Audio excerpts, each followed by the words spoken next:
Bruce, you must have something really good too. Of course I do. It's Bruce Danielson, and I guess I'm here to entertain you too.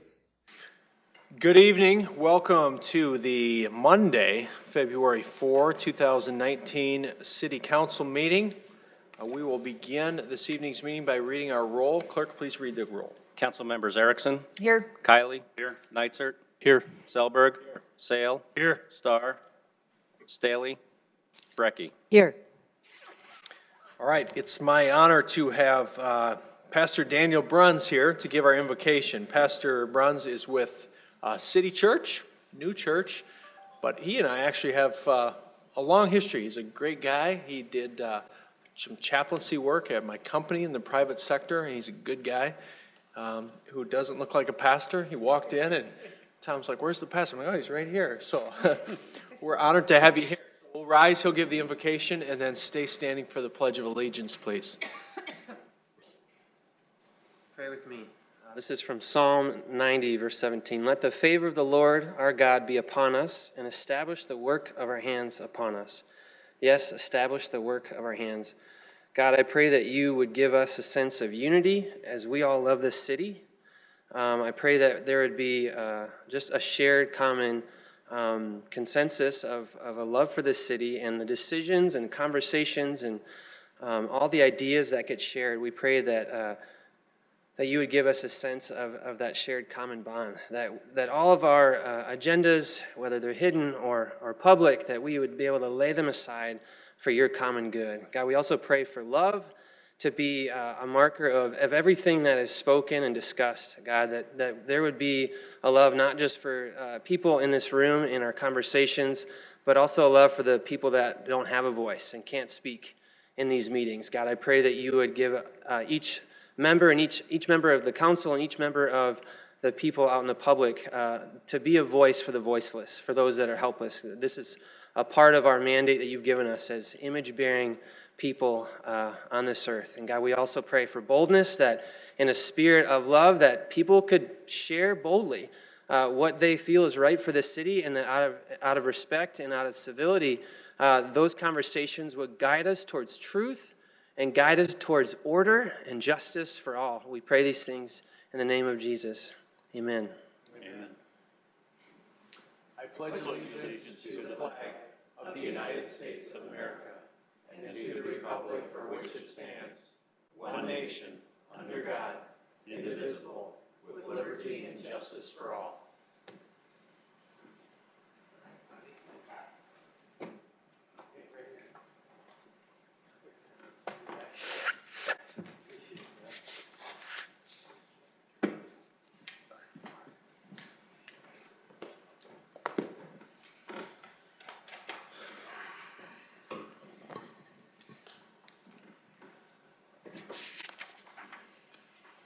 All right, we'll move on to item 4, which is our consent agenda, and ask if there's any changes or motions to be made. Move to approve, Erickson. Second, Kiley. Okay, a motion approved by Erickson, seconded by Kiley. Any discussion, council? A vote on that, please. Council members Erickson. Yes. Kiley. Yes. Neitzert. Yes. Selberg. Yes. Sale. Yes. Brecky. Yes. All right, that passes 6-0. Next item will be the approval of our regular agenda. Move to approve, Erickson. Second, Kiley. Okay, moved to approve by Erickson, seconded by Kiley. Councilors, any discussion on that? If not, a vote, please. Council members Erickson. Yes. Kiley. Yes. Neitzert. Yes. Selberg. Yes. Sale. Yes. Brecky. Yes. All right, that is passed 6-0. Next up is item 27, which is public input. As a reminder, input during this portion will last no more than 3 minutes per person, and in total lasts no more than 30 minutes. During this portion of the meeting, persons may not address any item appearing on the regular agenda. For those items after general public input, it's limited to 3 minutes unless the item is being presented for final adoption, in which case public input is limited to 5 minutes. At this time, I'd like to invite anyone forward who wishes to provide public input. Please note, clerk, the time is 7:04. Good evening. Good evening. My name is Janelle Kane, 1808 South Lincoln Avenue. As you well know, I am involved in the Lifescape wanting to close Elmwood Avenue. Something happened last week that I have emailed each and every one of you on, but I want the city of Sioux Falls to know what happened. I received an email from a city planner that I have had a very good relationship with through this process, asking that I meet with city planning, the other two property owners that own their homes, and the Lifescape individuals, so we could talk about the landscaping and the two parking lot issues. My response to that email was that I would be happy to meet to discuss that issue with them. I would be happy to discuss the idea of providing an easement into the smaller parking lot, but if they were calling me there to try and change my mind about the 150-unit parking lot and closing the street, it was a waste of everyone's time. I knew that they knew that the other two parties were not available, and so I felt very targeted at this point. The first email I got was very politically correct. The response email that I got from the email I sent was that the urban planner felt very strongly that this was a good idea to close the street and for the safety of the kids, and didn't seem to remember that he had conveyed that at the public meeting on November 29th, which I didn't think was the place of the city. I thought they were supposed to be neutral. And that they really wanted compromise. I've compromised my backyard, my quiet, peaceful enjoyment, my property value. I didn't think it was right for them to target a single, middle-aged, single-income woman that they know is fighting some chronic health problems to try and get the city to help them fight their battle and twist my arm, as I'm the only one letting my neighborhood know what's going on. That's very against the closing of that street. So I feel very targeted, and I would really like to know if this is the way the city of Sioux Falls does business and if this is anything you condone. I have not heard from anybody on the panel other than one person talking to me today about it. I don't believe the city of Sioux Falls should have a horse in this race. I think they should be a facilitator between the neighborhood and the organization, and the fact that I got them to admit they don't plan on even being there 5 years when they have a congestion problem of only about 15 minutes a day when those kids leave school, to close a street over that. We have no idea who's going to move into that space after they're gone. They might fill up all those 150 parking units, plus the streets too. Thanks, Janelle. Anyone else for public input this evening?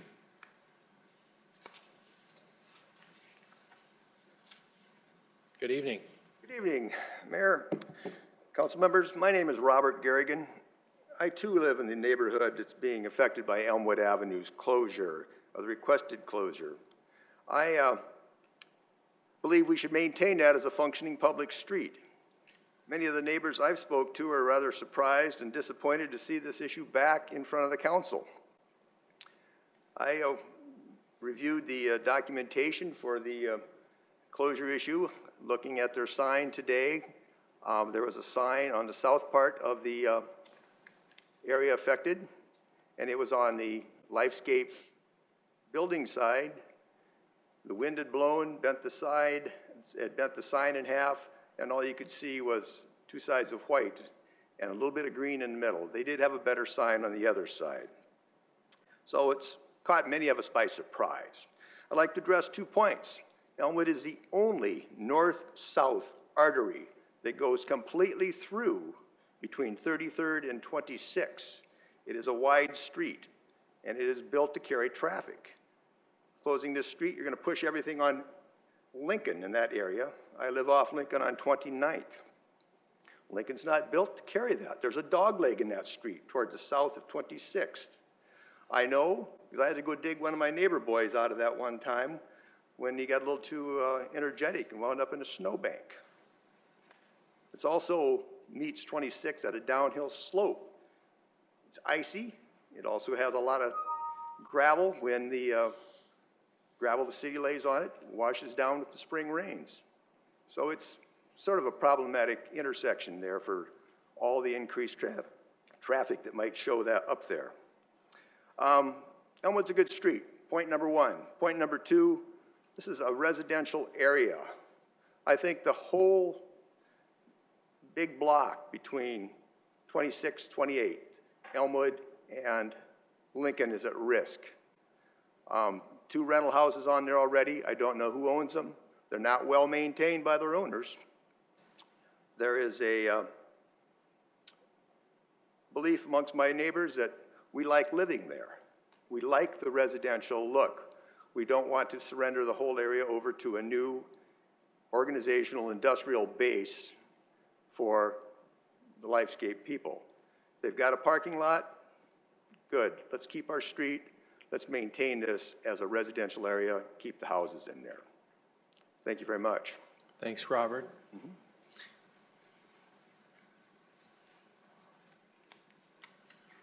Good evening. Good evening. My name is Joan Reisthofer, and I also am a neighbor of Lifescape, and I thank you for the opportunity, and I think for many of you have called me, and I've left many messages. I belong to a neighborhood watch group also, and we haven't signed a formal petition, but I have not heard anyone that doesn't agree with me that we should not close the street, Lincoln.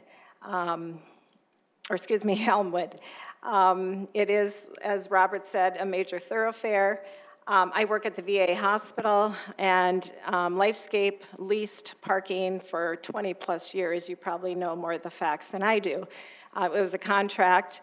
It was a long contract. It was very cheap parking, but it expired, and VA has parking problems just like Lifescape. I don't think we're going to close, though, 22nd or 26th Street to accommodate that.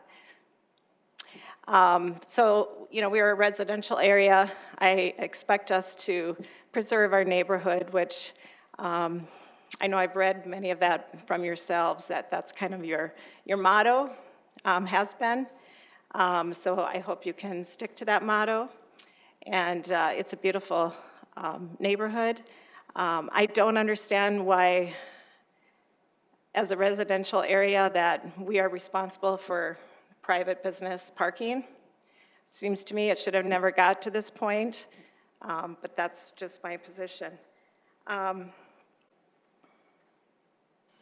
Obviously, you lost some tax basis with the loss of those houses. Taxes are very important, as we know. You know, we pay taxes primarily for schools and roads, so I would hope my taxes go to keep that road open. And as far as safety of the kids, I know that's been brought up, and I have not seen growth. I have heard, I know people that work there, they have meetings sometimes there when they can use their other locations. So yes, they have parking problems then, but they don't need to use that location. I've never seen an issue with a safety of a child. They have a bus drive up, separate driveway. I walk to work, so I walk by there every day. And I worked at the VA for over 15 years, so thank you. Thanks, Joan. Anyone else this evening? Clerk, next item, please. Item 28, new 2019 retail wine license requesting off-sale use only for Small Cakes Cupcakery and Creamery, 2400 South Marion Road, Suite 130. 29, new 2019 retail wine license for Ode to Food and Drinks, 300 North Sharapa Place, Suite 102.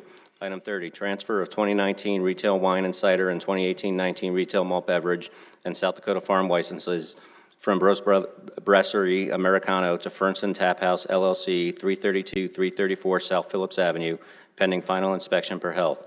Item 31, special one-day malt beverage and special one-day wine licenses for Boys and Girls Clubs of the Sioux Empire to be operated at 8th and Railroad Parking Lot, 401 East 8th Street for a special event on February 9th, 2019. Item 32, special one-day malt beverage and special one-day wine license for Senior Citizen Services Incorporated to be operated at Active Generations, 2300 West 46th Street for special events on February 23rd and 28th, April 28th, and June 27th, 2019.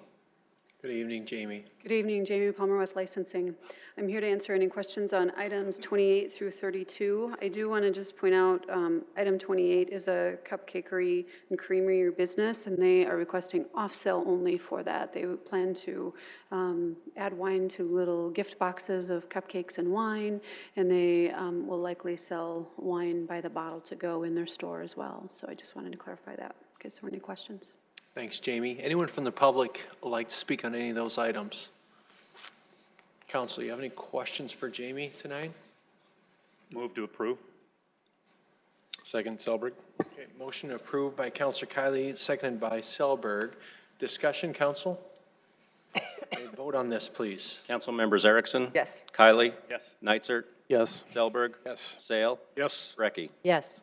All right, that passes 6-0. Next item. Item 33, second reading, an ordinance of the City of Sioux Falls, South Dakota rezoning property located at the southwest corner of East 14th Street and South 2nd Avenue from the RA2 Apartment Residential Moderate Density District to the RT2 Townhome Residential Traditional District, number 9588-2018, and amending the official zoning map of the City of Sioux Falls. Planning Commission recommends approval 5-0. Hey, Jason. Good evening, Jason Bieber representing Planning and Development Services. This is the applicant and owner of this is Huseman Properties LLC. It is located at the southwest corner of 14th Street and South 2nd Avenue. It's about 0.48 acres in size. The purpose of this rezoning is they're looking at keeping the two existing duplex houses, and then the applicant is looking at constructing one single-family house and possibly another single-family house in the future. Thanks, Jason. Anyone from the public here to speak on this item tonight? Councilors, do you have questions for Jason on this? Or motions to make? Move to approve Erickson. Second. Move to approve Erickson, seconded by Sale. Any further discussion? If not, a vote on this, please. Council members Erickson? Yes. Kylie? Yes. Nitzert? Yes. Selberg? Yes. Sale? Yes. Recky? Yes. All right, that passes 6-0. Next item. Item 34, second reading, an ordinance of the City of Sioux Falls, South Dakota rezoning property located at 219 South Prairie Avenue from the RT1 Single Family Residential Traditional District to the RT2 Townhome Residential Traditional District, number 9663-2018, and amending the official zoning map of the City of Sioux Falls. Planning Commission recommends approval 5-0. The applicant and owner here is Stephanie Woolman. It's located at 219 South Prairie Avenue. It's about 0.15 acres in size. The purpose of this rezoning is we're looking at matching the correct zoning with the current use of the property, which is a 2-unit duplex. Thanks, Jason. Anyone from the public here to speak on this item? Councilors, do you have questions or motions on this? Move to approve. Sale. Second, Kylie. All right, move to approve by Sale, seconded by Kylie. Any discussion, Council? All right, a vote on this, please. Council members Erickson? Yes. Kylie? Yes. Nitzert? Yes. Selberg? Yes. Sale? Yes. Recky? All right, that has passed 6-0. Next item. Item 35, second reading, an ordinance of the City of Sioux Falls, South Dakota rezoning property located at 7201 South Cliff Avenue from the C3 Commercial Community District to the C3 Commercial Community District, petition number 9667-2018, and amending the official zoning map of the City of Sioux Falls. Planning Commission recommends approval 5-0. The applicant here and the owner is Eric Ward. It's located north of East 85th Street and west of South Cliff Avenue. It's roughly 3 acres in size.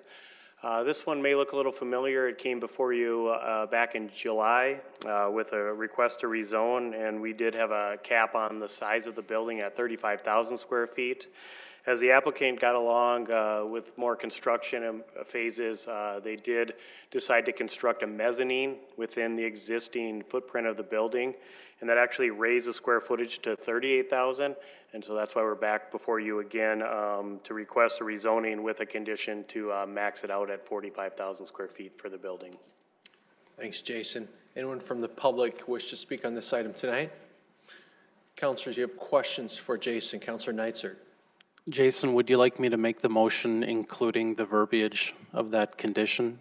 Is that? Yes, that was the recommendation from staff as well as the Planning Commission. So. Okay.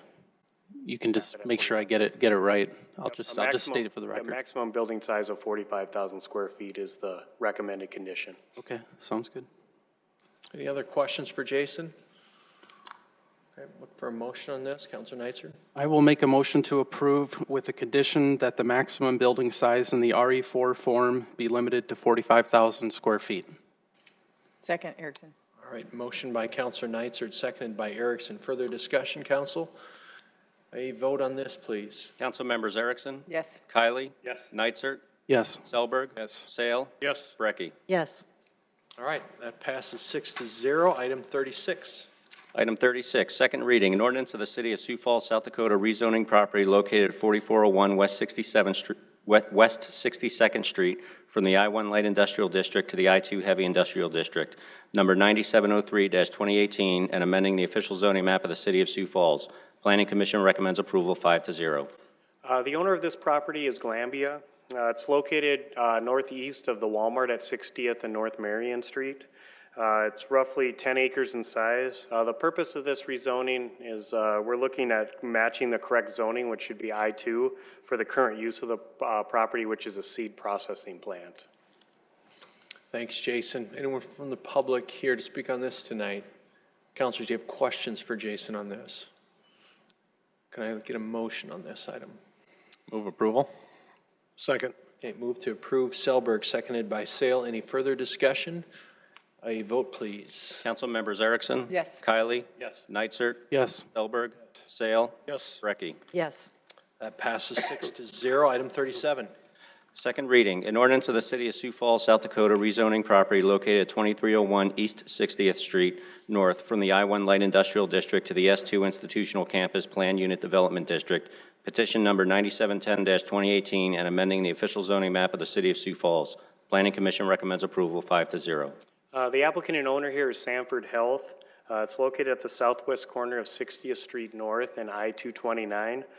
It's roughly 90.5 acres in size. The purpose of this rezoning is to get it into an institution, our major institutional campus planned unit development, and Sanford is also looking to file this initial development plan that you can see on the screen at this time. Thanks, Jason. Anyone from the public here to speak on this item tonight?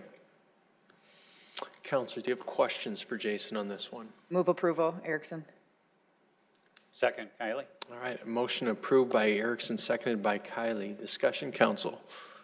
Seeing none, a vote, please. Council members Erickson? Yes. Kylie? Yes. Neitzer? Yes. Selberg? Yes. Sale? Yes. Brecky? Yes.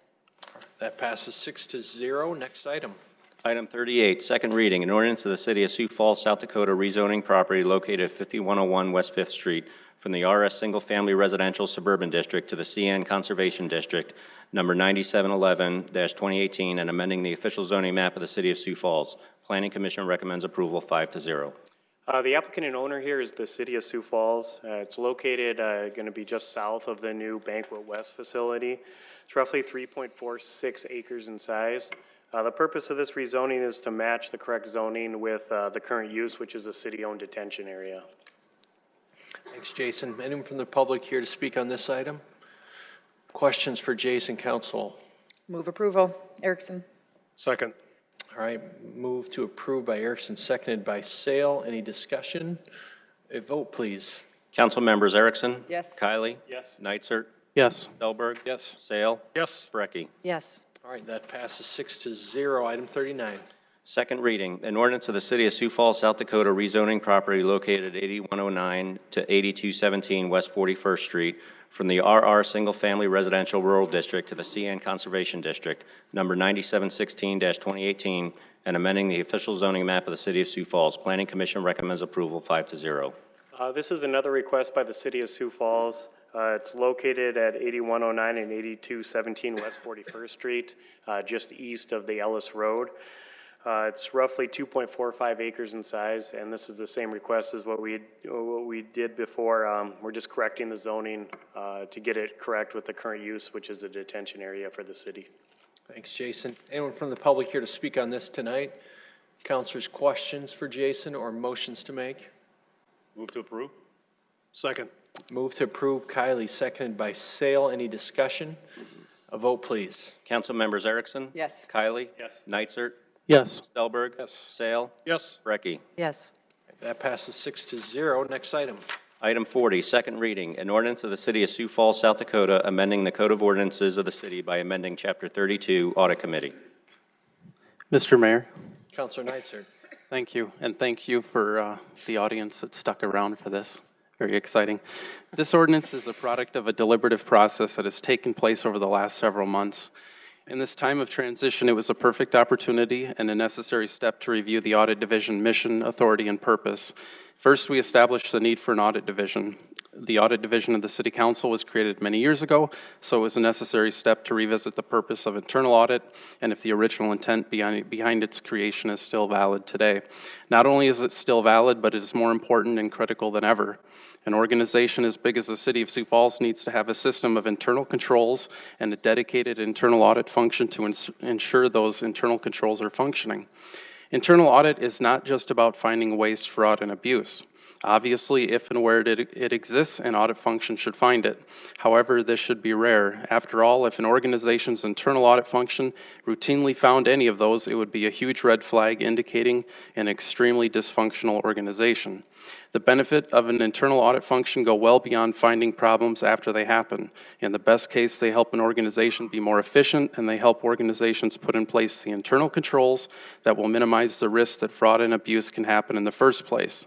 It's easy to take for granted what frauds never happen because of recommendations made by internal audit to put in place proper controls, for example, segregation of duties and proper cash handling practices.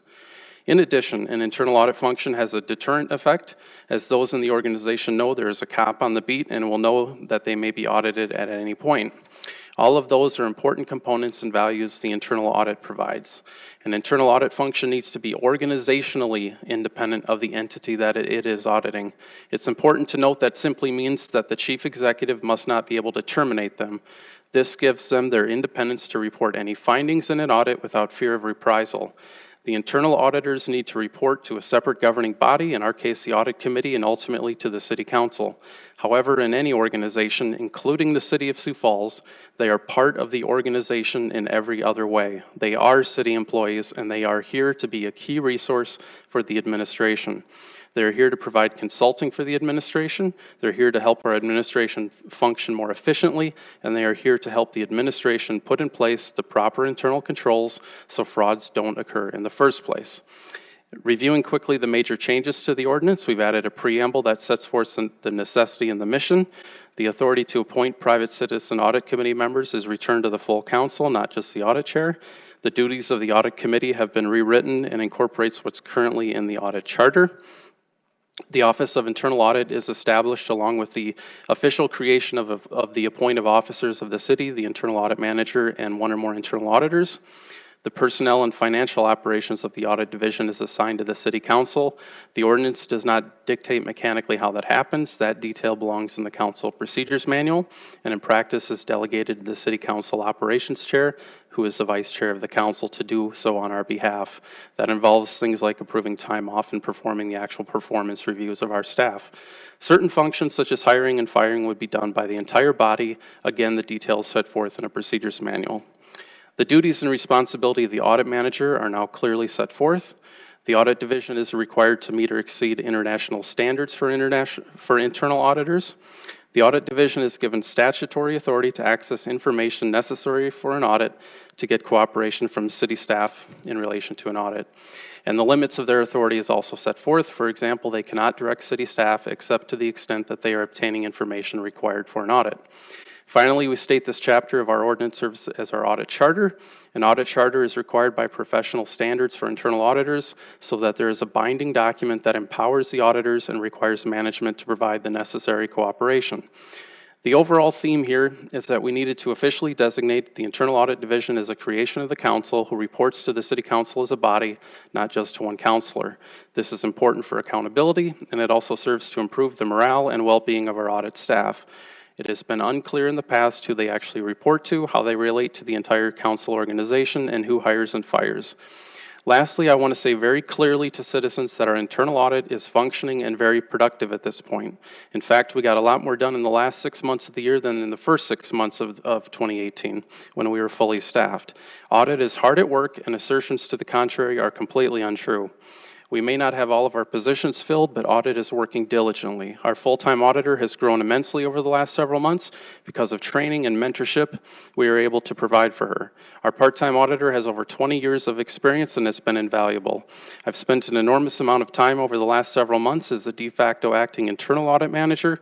I haven't talked much about what I've been doing because I don't generally like to toot my own horn, but I think it's important to state that I've been handling a number of items that the internal audit manager would be doing if we had that person on staff. Most of these things the public will never know, and that's okay. With the hopeful adoption of this ordinance, we'll begin pursuing the next steps to fill our vacant positions. In fact, that preparation has already begun. We'll begin the process to search for and hire an internal audit manager in the coming weeks. In addition, we'll be looking to put procedures in place for the hiring of our staff going forward. Those changes will need to go through the Operations Committee and eventually adopted by the City Council. I would appreciate your support in an affirmative vote of yes. I understand there's at least one amendment that will be proposed, and I'm going to let the sponsor speak to that, and I'll stand by for any questions. Thank you. Thank you, Counselor. Anyone from the public here to speak on this item tonight? All right, Counselors, any motions on this? I'd like to make a motion.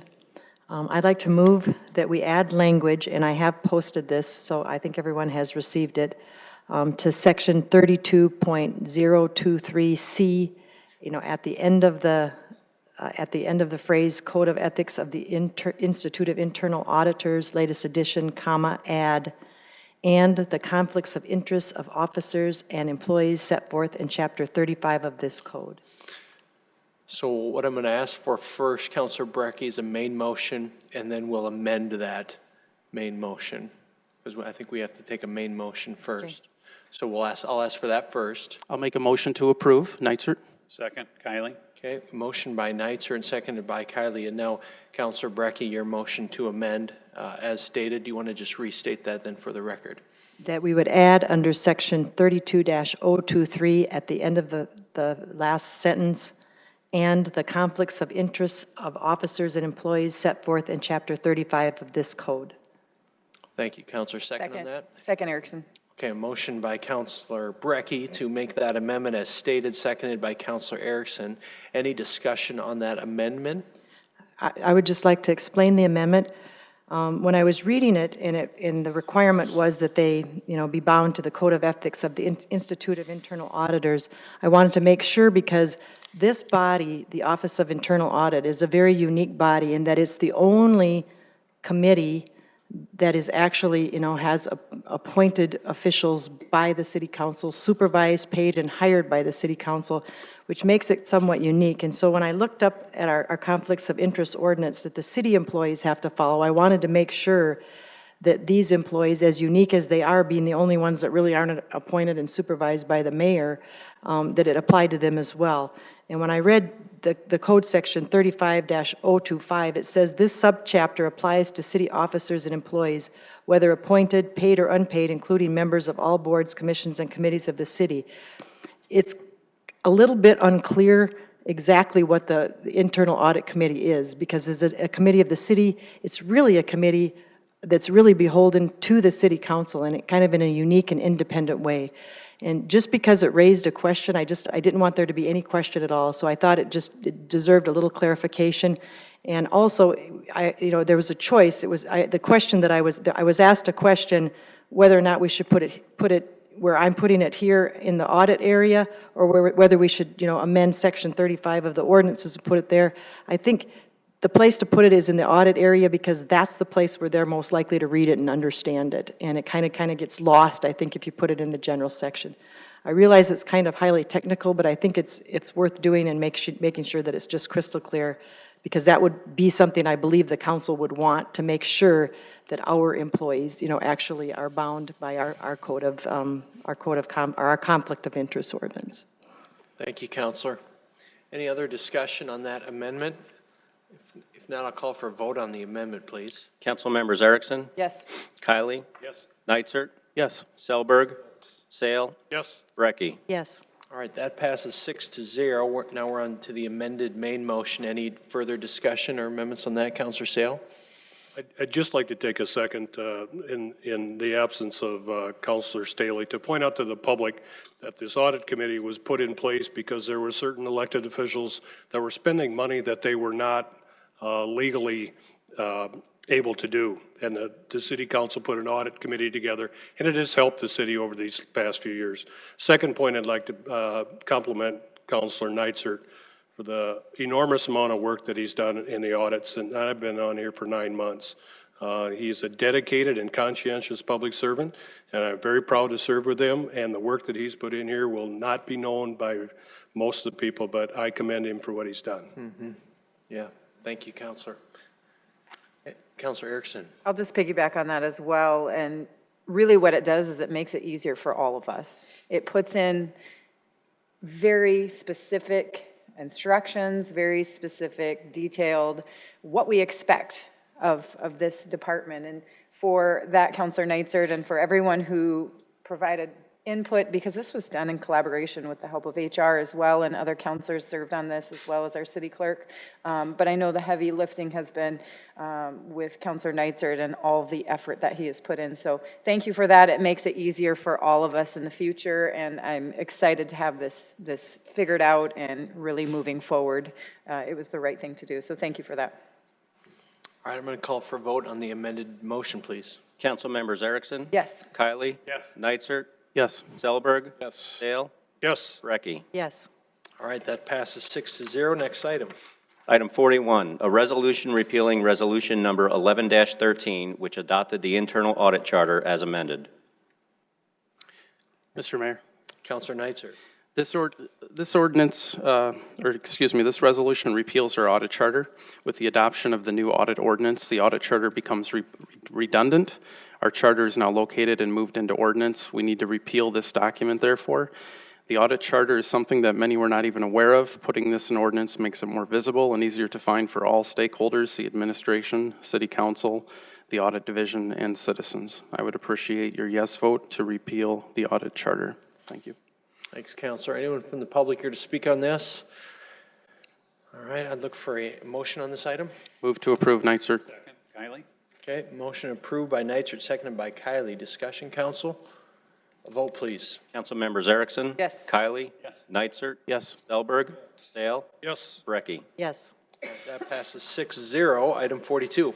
A resolution of the City of Sioux Falls, South Dakota, correcting the legal description of Annexation Resolution Number 115-18, Annexation 9031-2018, 22nd Street and Ellis Road. The applicant and owner here is Kelly Nielsen. This was an annexation that was approved by the City Council on December 18th of 2018. As we then filed this resolution with the county, they came back and requested us to put in quarter sections. So the legal description as amended are the areas in red that we are adding, and then we will send it back to the county. Thanks, Jason. Questions or, public input on this item from anyone?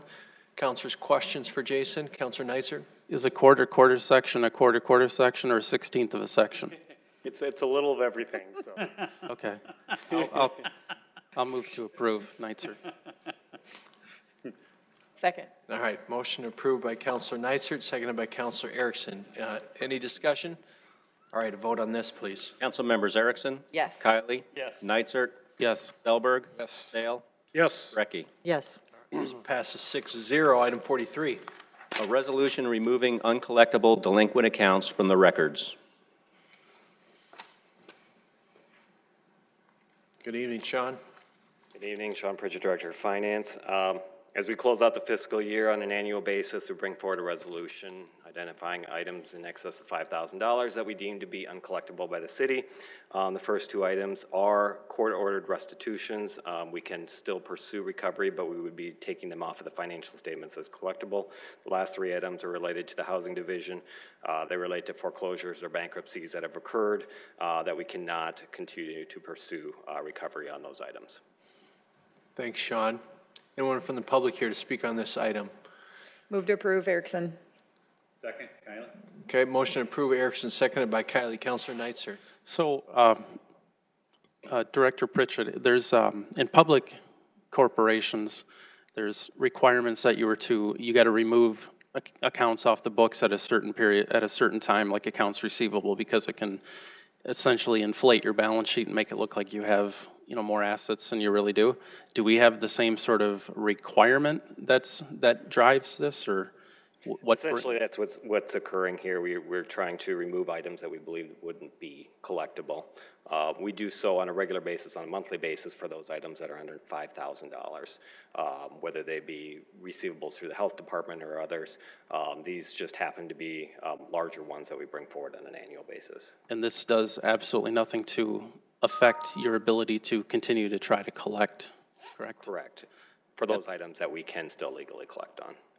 And then I guess my other question is, as I was looking at this, I was just kind of thinking about this.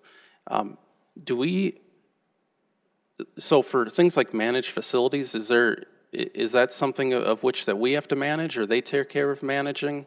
You know, like if there's uncollectible debts, because, you know, like for example, at the event center, it's our account, but they're holding it in trust and we're letting them run the facility essentially, and they're obviously collecting and doing contracts and all that, so. Correct. Typically, we've allowed them to handle their collections from that perspective, and they will usually bring those to a collections agency should they write them off. Do you have visibility into that, considering it's our account? They do report it on a monthly basis to us, what their outstanding receivables are, and upon request, they'll also let us know what has been sent over to the collections agency. Okay, thank you. Any other questions for Sean or discussion, council? All right, I'd ask for a vote on the motion then. Council members Erickson? Yes. Kylie? Yes. Nitzert? Yes. Selberg? Yes. Sale? Yes. Brecky? Yes. That passes 6-0. Item 44. A resolution advising and giving consent to the appointment of members to certain citizen boards, those being Beth Ressler, Annie Livengood, Bennett Kite, Brian Jackson, Benjamin White, Katrine Profilet, Anita Wetch, Heath Koyman, and James Wiederick. Can I have a motion to approve those folks, please? Move approval. Second. Okay, motion to approve by Selberg, seconded by Sale. Any discussion, council, on those? A vote on those folks, please. Council members Erickson? Yes. Kylie? Yes. Nitzert? Yes. Selberg? Yes. Sale? Yes. Brecky? Yes. That passes 6-0. I would just like to say some really great people there. Great to see some of those folks stepping up to serve. Item 45. Item 45, report of the December 31st, 2018 notice of transfers of appropriations within major organizational units.